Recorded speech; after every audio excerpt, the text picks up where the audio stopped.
SBIৰ পৰা 8 লাখ টকাৰ গাড়ীৰ লোন ললে কিমান টকা EMI আৰু সুদ দিব লাগিব চাওক হিচাপ। সকলোৰে এখন 4 চকীয়া বাহন কিনাৰ সপোন থাকে। ইয়াৰ বাবে বিভিন্ন বেংকে বিভিন্ন সুতৰ হাৰত ঋণ প্ৰদান কৰে। ভাৰতীয় ষ্টেট বেংকে গাড়ীৰ ঋণও আগবঢ়ায়।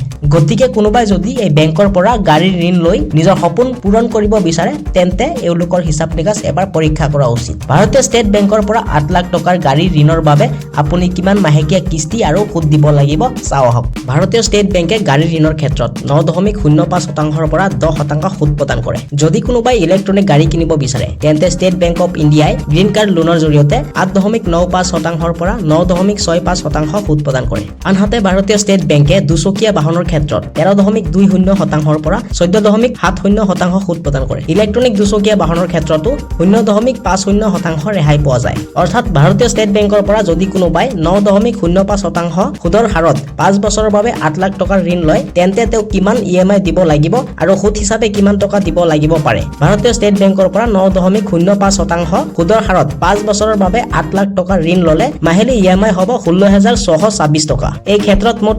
1,97,566 টকা সুদ হিচাপে দিব লাগিব।